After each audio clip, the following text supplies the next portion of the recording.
Good afternoon, ladies and gentlemen. Thank you all for coming along to Hampden today. Here to promote the Viaplay Cup Final this Sunday, 3 p.m, with coverage starting at 2 p.m. Delighted to welcome Rangers manager Michael Beale and Celtic manager Ange Postecoglou. I know what you do know is that it's a game of great consequence. That both teams will be up for it. It'll be a fantastic atmosphere. I expect the tempo intensity to be pretty high when the game starts, and then you just got to wait to see how it all unfolds. Michael Beale was saying he feels both teams are in a better place from when they last met in January. Do you feel that's the case? Well, mate, I can only talk about us. We certainly feel like since the break we've certainly been stronger. We had a strong first half of the year, to be fair, but we've consistently, I think, improved over the recent weeks. A bit of that is just we've got a stronger squad. Obviously, we added some players in January who have helped us, not just in terms of the matches, but in terms of training. Just the level of quality of training has been raised. We haven't had a midweek game for 2 or 3 weeks now, which I think has helped us as well. And I just think our performances have got stronger, probably since the mid-season break. You were saying there about this is one of potential 3 trophies that any team can win in a season, but do you mention treble? Is that something that you make the players aware of, or do they not need to be they're aware of it anyway? Mate, you've got to win 1 before you even think about winning 2, or even think about winning 3. So, to me, that's to start talking about stuff that is totally out of our control right now. All we can do is, like I said, prepare well and be ready for a big game on Sunday and try and win a trophy. Beyond that, come Monday, whatever happens, we'll have preparation for another game, and that's going to be our focus.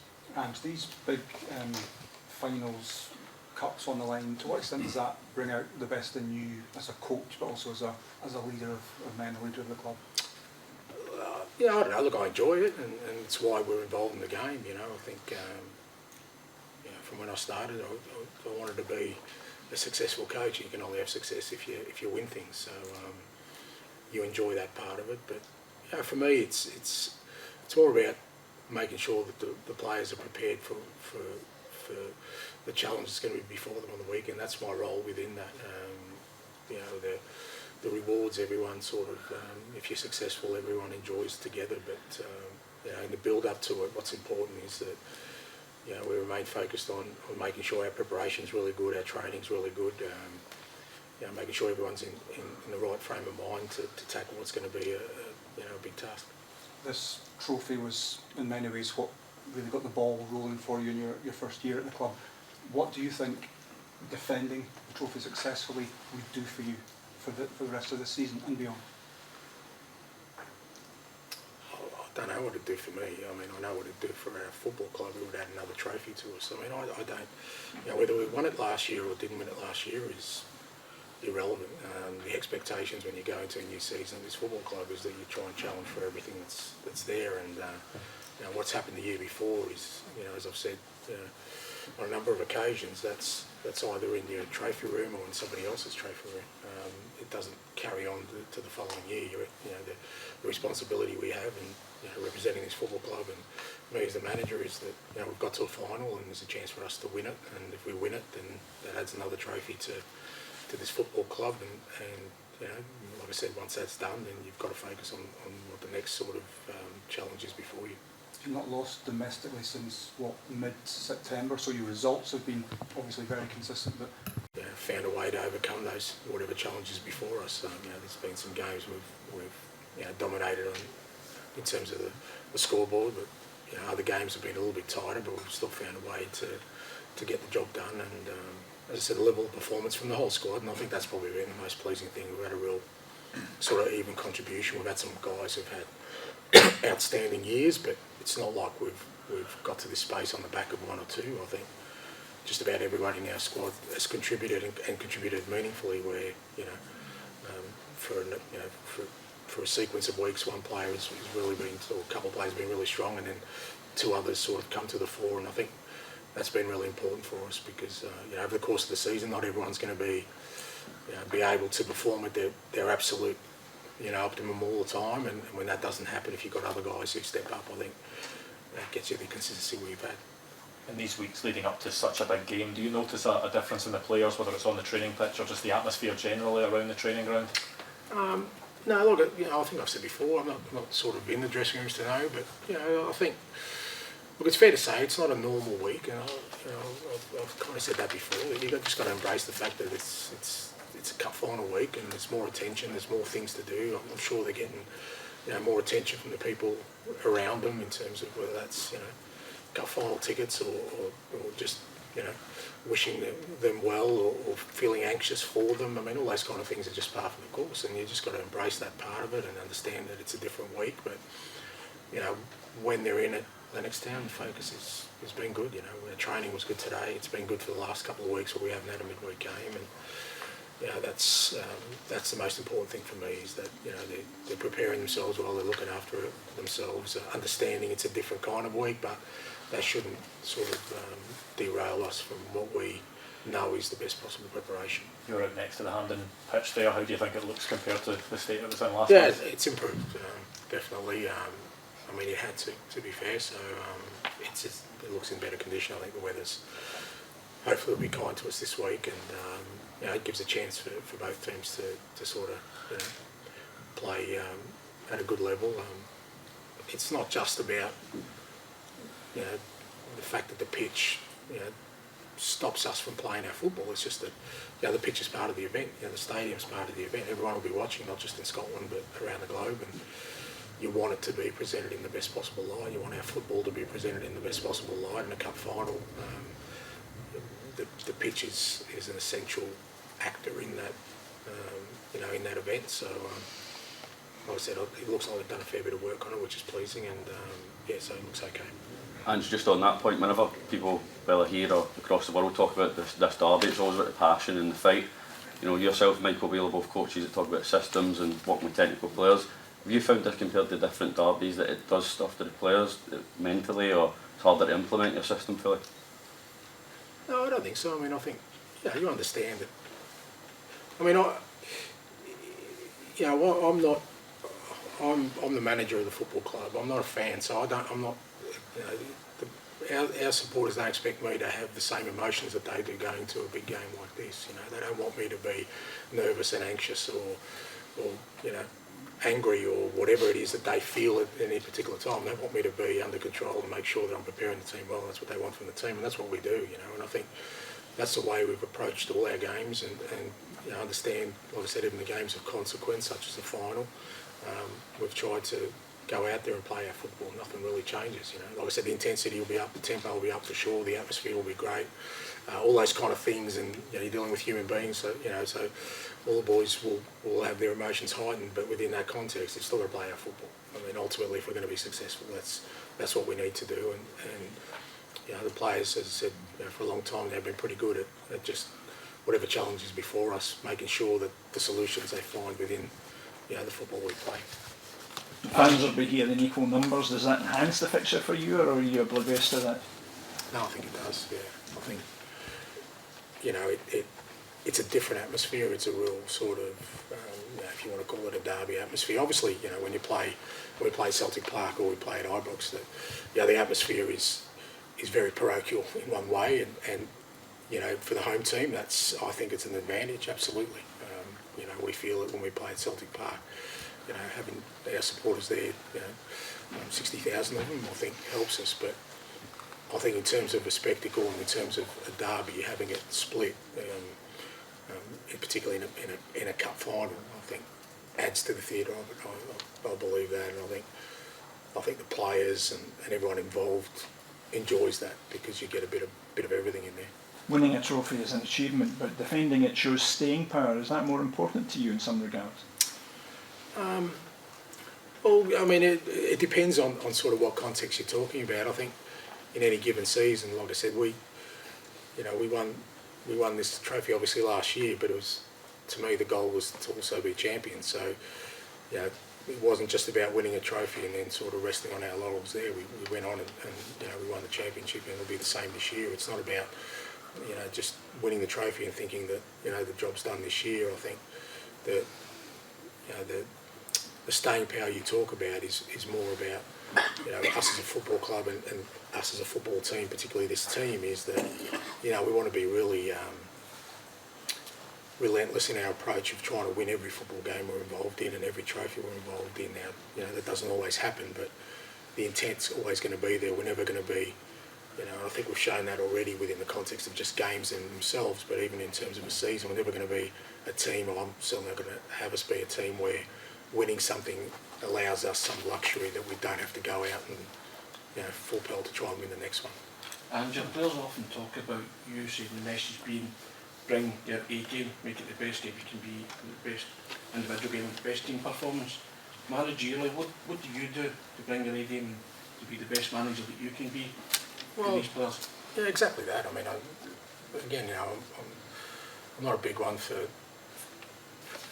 sort of talking too much. I think behaviours and actions are probably, you know, more important than words, and it's a way I try and sort of present myself to the boys. They see me there every day. I'm in there early. I'm at every training session. I'm preparing myself for what's going to happen on the weekend, and I think when you do that, when you sort of expose, you know, portray those behaviours as well as, you know, give them the words that sort of back it up, then they follow that lead, and that's my job. I mean, I treat every game as an opportunity. I've said that to the players a lot. I mean, age experience sometimes, not always, gives you wisdom, and you know, I know what it's like when you're playing career ends, and as I keep telling the players, and you know, you've seen stories of players even recently who really struggled at the end of their careers. You miss it all. You miss training, you miss the bad days, you miss the bad coaches, you'd have it all back. It's not that you just miss, you know, the big games or the big moments.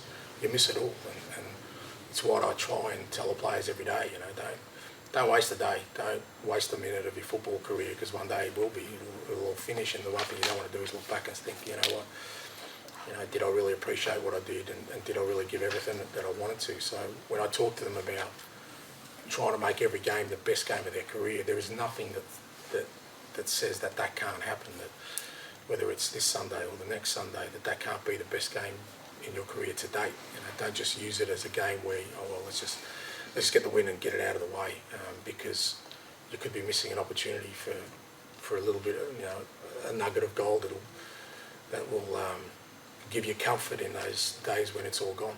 And on that same token, having read your book and the way you talk in your press conferences, this is the bit you love, isn't it? It's not, people talk about pressure and I wouldn't like to be in your shoes to pick your 11. You relish this, these are the days that you like watching your players prepare for a match like this, isn't it?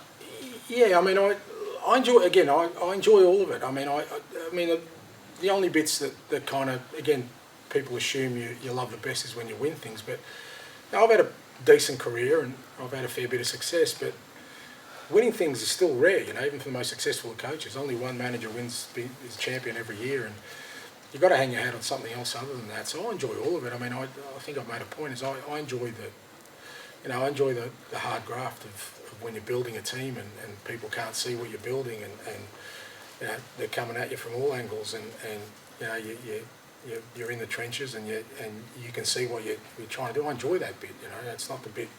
So I enjoy all of it. But as I said, you know, from when I started sort of 26 years ago, I wanted to be a successful manager, and you won't last long in the game unless you are successful. So every time there's an opportunity there to win something, I've tried to make sure that, you know, the team I'm in charge of has been prepared well to try and do that. You say about the importance of being under control, and that's what Celtic fans would expect of you. Have there been any moments in these games with Rangers where it's got to you, where you've sort of felt a kind of fan reaction to anything? No, not really. I mean, I'm still a human being, you know. I'm not happy when we don't win, and I'm delighted when we do. But I guess what I'm talking about is that I think part of being a fan is allowing yourself to lose yourself in moments, you know, and whether good or bad, you know. You just, if you want to shout abuse, you have to do that, you know. If you want to sort of be in delirium because you've won something, you're allowed to be that, but I don't think that's what they expect from their manager. You know, they want me to be clear-headed out there to make the right decisions and like I said, try and prepare the team in the best possible way, but I'm very, very passionate. You know, I don't take defeat well, and I do love winning. It's not easy to be clear-headed in an environment like the old firm, is it, at times? Oh, well, it just depends. I mean, it depends how you look at it. For me, it is, yeah, because it's been my job for 26 years, you know. When a pilot lands a plane, he knows what he's doing. You're not making that up as you go along. So I'd like to think that after 26 years, I think I know what I'm doing. It's a huge game for our football club and everyone involved, the fans, the players, myself and my staff. It's a huge privilege to be involved in this game. I think I always contemplate that, you know, that a rivalry like this that's world renowned, it's, I believe, the biggest rivalry in the world, and we're privileged as a country to have it here. I think it's a fantastic final for the neutral. I don't remember a game where the two teams went into it in such fine form as well. So really looking forward to it. Can't wait for Sunday to finally arrive and all the preparations to be out of the way. And yeah, as I say, really looking forward to it. Hey, given the run of form of both teams, what impact will that have on the game, and something's got to give? Yeah, I think so. I think there's a lot of respect between the two sets of players and the management teams. I think it's two very good teams going head to head. Both teams have got a lot of experience in these types of games. If I look at my own squad, wasn't so long ago we was playing a European final and then very quickly a Scottish Cup final. So we played here last month in a semi-final. So in that sense, we're well versed in this type of game in the build-up of the week, and it's about just going to perform on the day. Last time the two teams met in this final, you were a coach at Rangers. Does that hurt? Is that hurt still there amongst you and some of the players that are still here? And does that drive you on in a way? There's a disappointment. I thought we performed pretty well on the day between the two boxes. We didn't execute where you have to in a decisive game in the boxes. We didn't, and that's a regret. But I think that was in our own hands that day. We missed good opportunities against a very good opponent, and we didn't win the trophy. It's one they have and we don't have in terms of the record books, and obviously we want to add to our trophy cabinet at the weekend. It's for some of the players in my squad, I think it's the one that's missing. Still early, Michael, but can you give us an update on the injuries you spoke about at the weekend? Yeah, no real positive news right now. None of the boys returned to training today. We know we have a long injury list. We've had it for the time that I've been back in and prior to me coming back. I thought the team that you saw at the weekend will be very close to the type of team we put out for this cup final, and it performed well. If we get one or two additions back, that will be a bonus, but I'm not counting on it right now. Is this a game where you would take gambles on the fitness of some of the players? Only if I thought they were able to get through it. It's a final. I think we live in a fantasy world. If we think players lace their boots up every week in a fantastic physical condition, I think it's a final. It's a final against a big rival. So I have 100% faith that one or two will declare themselves fit around Friday or Saturday. Whether they are 100%, I'll have to make the choice on that. I think this is why you build a squad, and we're quite blessed in terms of the level of player that we have and we can call upon. Michael, I know it's about the club and the players, but I wonder for you personally, how big a week is this? How big a deal is this? Your first final as a manager in your own right? Yeah, obviously I stepped out in the summer to become a manager. I've not made 40 games yet, and I have the privilege of managing Rangers in a huge derby and a cup final. So it's when I look back in later years, it'll be something that I'm proud of. It's important you seize the opportunity in front of you. I don't play the game. My players play it. I have to give them a roadmap and make sure they're in a good physical and mental place before the game. For me, when I came back to Rangers, this was the type of things and type of days I was looking for. So I'm going to make sure that I enjoy the week and everything around it. And to do that, I want the players to perform at the weekend. So you try not to think too much about yourself and about what it means to the fans and obviously preparing the team correctly. I spoke to you prior to the New Year derby, and you were quite candid that there was a gap at that point between the two teams. You're still trying to catch up with Celtic. Do you feel that you've managed to narrow that gap with the good run of form that you've been in? Do you feel it's two pretty equal teams now, or is there still something to catch? I think that's for people outside to judge. I'd say we're in a better position than we were. After this weekend, we have a lot of work to do, regardless of the outcome. This is a one-off game, a cup final between two rivals, and I think both teams will go head-to-head. But come Monday morning, whatever the outcome, I still have a big job to do. We have a number of contract situations, a number of things in terms of where we want to take the club, in terms of making us stronger moving forward. The focus on that will return on Monday morning, regardless of the result this weekend. This weekend is about focus on this game and making sure we do ourselves justice and come away in a good place. And a good place for us will be obviously winning the trophy. Be a huge boost, wouldn't it, for you and the club, were you to be successful on Sunday for the rest of the season? I mean, yeah, listen, we want to win the League Cup. We want to win all the cups that are in front of us, and we want to win the League Cup. But that's not ultimately why I'm here. Why I'm here is obviously to win the league, and we're behind in that. Our form's been very good. Their form's been very good as well. So we've not been able to cut the points gap. There's still lots of football to be played. Of course, we want to win the League Cup, but there's bigger things in my mind after that as well. So it's part of ticking a box towards where I ultimately want to take us. I saw you take a walk out in the Hampden pitch there. How do you think it looks compared to last month? Well, we were unfortunately ourselves and Aberdeen were the third and fourth teams to play on it that weekend, and obviously the weather the day before had hurt us. There's no one playing before us this weekend. It's clear that there's been a lot of work on the pitch, and we hope that the weather's kind to us between now and the weekend, because it's two excellent football teams, and I think the pitch will play a big part in the game as well, in terms of allowing the game to be the spectacle that it should be. There's a lot of external noise leading up to a game of this magnitude. How do you feel is the best way for yourself and the players to deal with that? No, we just have a normal week. As I say, we're a group of players and staff that have played a lot of big games domestically and in Europe over the last 3 or 4 years. So there's only a couple of players in our team that would be new to it, in Todd and Nico, and it's okay. The experienced ones in the room will be able to help them. They come from playing for two teams that are playing big leagues, and certainly in Nico's case played in Europe as well. So nothing changes really. We like to get the media out of the way nice and early, and then we like to do our preparation the same. Nothing will change in terms of how we prepare for this game. It's obviously an opponent we know very well and all. Michael, you spoke about this being the last trophy to complete the set. There was a banner at the weekend, talking about the 2 trophies that they've won in the last 5 years. Is this as much for the players about, they got the monkey off the back in terms of winning stuff? Is it now need to become a regular thing and add 3, 4, 5? Yeah, listen, out of the last 4 trophies that were handed out in Scotland, 2 were handed to Rangers, the league, and then Celtic won the league. Celtic won the League Cup and we won the Scottish Cup. Okay, so we're in a good place as a football club. It's important that we focus on that and we focus about having a strong future. I think this is an excellent cup final for the neutral, not just the Rangers and Celtic fans and players and everyone involved in it. I'm looking forward to that. We've got a worldwide support, and I feel that they're right behind this team and are quite excited about what the future holds. You've won virtually every game since you've come here, but you've not been able to make ground in Celtic, as you say. This time you win, you get something. Does that add an edge to it for you?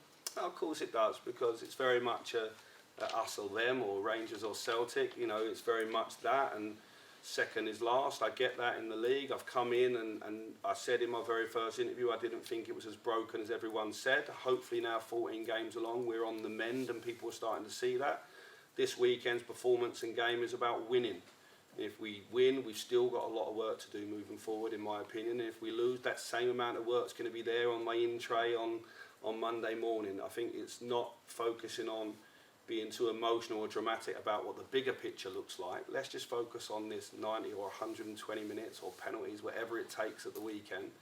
Take part in a fantastic game, do ourselves justice, and then come Monday, my job doesn't really change. I think I still have a big job, and that's a job that I was running back to this city to take part in. So I've got to be the most excited and optimistic about seeing it through. How much better do you feel you know your squad than when you last played Celtic? I was very fortunate that I knew this squad really well, and that's where my belief mechanisms come back and work with them. That's where it come from. We're in a better place. We're a better team than what we were then, but I also think they're in a better place as well. I think it's 2 teams, very good teams, going head to head. It's up for people outside to the one that they favour or the one that they like more on the eye or what they think. All I can control is the feelings and beliefs in our building and ultimately the way that we perform. But we're certainly in a better place than we were going into that game. Alan McGregor was saying that you want to go in on the front foot and win this cup. How important is that early start? We've seen Celtic score goals early as well. How important for you is an early start to this to settle the team down? Well, in the last game we couldn't have had a worse start, could we? And we found a way of recovering. I think my team's shown that when things are against us, we've managed to come back in games and seen things through. So I like us to start better, but also continue to finish games well and all. I think these games are finished. These games are often, and you would prefer it that way, to be concluded by a moment of brilliance or a moment of magic rather than a poor player making a mistake in the game. When I say poor, I mean afterwards, the way that you wouldn't want a big final to be the conclusion to be a young man making a mistake. You'd rather it be a moment of brilliance, and I think in both teams there's more than enough people that can step forward for that. My hopes is that that's in a blue jersey. Michael, how much has the mentality improved since you came in, and was there something in particular you worked on to make it better? Because it clearly is. I think consistency. I think the club had a big issue with consistency earlier in the season. And I've had it for periods of the time since I've come back. We've had a lot of injuries this year. It's been something that, it's not an excuse, I think it's just a fact. I think if you look at the Rangers squad, it's got stronger as my time's come on, because people have returned from injury. We still have a list as long as we have fit. You know, if I go through Robbie McCrory not being available, Ridvan, Hollander, John Suter, Tom Lawrence, Scott Arfield, Stephen Davis, at the moment Ryan Jack, Lundstrom, Tillman. You start getting a little bit of an idea of how many excellent players have not been available to us, but certainly the back four and Alan have had some consistency now. Glenn Kamara's finding his feet again. Ryan Kent's been strong. Morelos, Sakala have been strong in their performances of late. Malik Tillman. So it's just that consistency and relationship on the pitch. I think the same players playing together with real clarity allows them to go and perform. And we've not had everything our own way. The results have gone well, but this team's still got another big step to make after this game. So whether we're really happy on Sunday night or we're lower than a snake's belly, come Monday morning, everybody has to know that Rangers have to improve. We have to jump again another 20%. What is that big step they have to make still? I think style, the way that we want to play the game. We're not as free as we were before, and maybe that's because of there's been some results that have knocked confidence. Again, consistency, adding some renewed energy to the squad like we have done with Nicholas Raskin and Todd Cantwell has brought a lovely energy into the group. It's brought competition as well. And I think come the summer, I'll be able to really implement my full ideas during a pre-season period. I've come in and picked it up and run with it, and the boys have been absolutely fantastic. I think that we'll get stronger with time. You mentioned the global nature of the derby there. Whenever you step outside Glasgow and talk to people who haven't been in it, how do you describe it? It's a fierce rivalry, but it's one that's an absolute pleasure to be involved in. I would like to have come to the game as a fan, as a young boy, or just a supporter of football. Because first and foremost, all of these players and the staff involved, we were fans and lovers of football before we ended up in these two clubs in the position we're in. It's a very privileged position. It's fierce, the rivalry. The best side of it, I think, it makes it the best derby in the world. And I think we have to focus on the positives.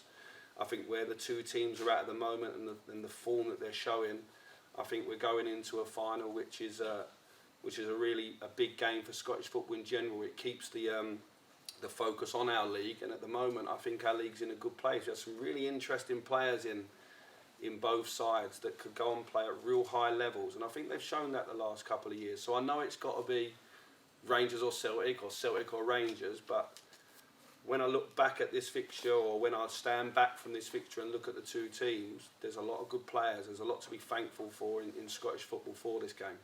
But whenever you think about the nature of the rivalry between the fans, how do you explain that to other people when you're in London, for example?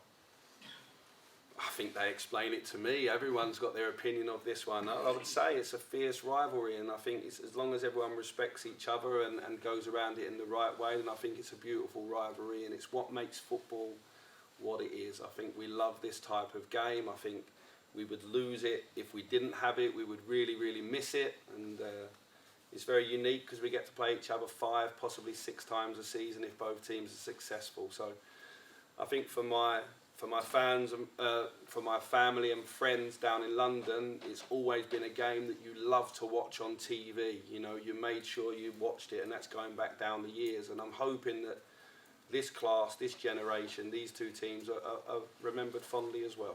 The thing about a final is we get the 2 sets of fans in roughly equal measure, which we don't get in the home grounds. So it makes a huge difference to the atmosphere in the fixture.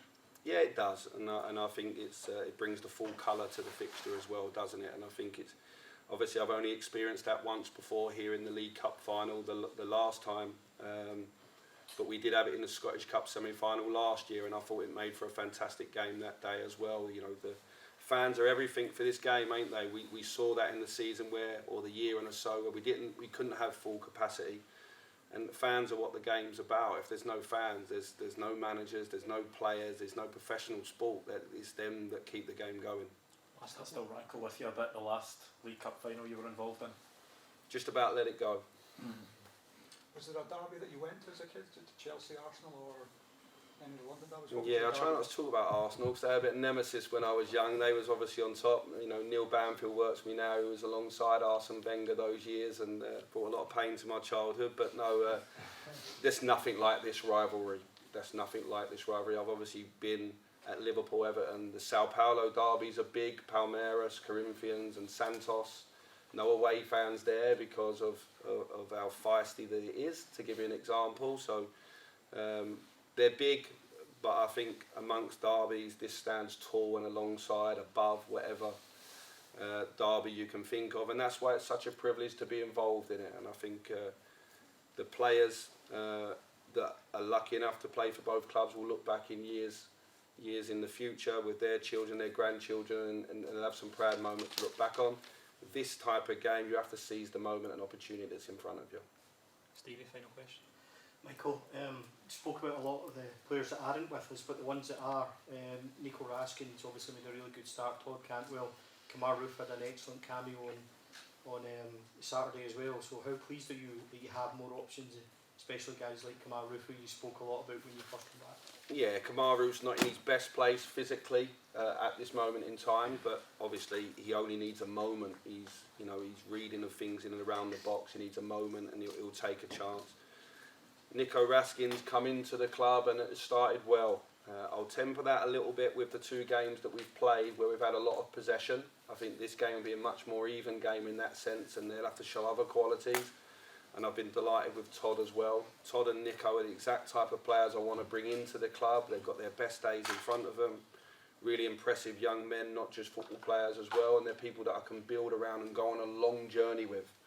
And that's important. That's important that when the window reopens in the summer that we go again and add 1 or 2 more, because it adds competition and it pushes us in the direction that we want to go as a club. But for this game at the weekend, if we go off last weekend's team, we won't be too far away from that. So it's a big opportunity for 1 or 2.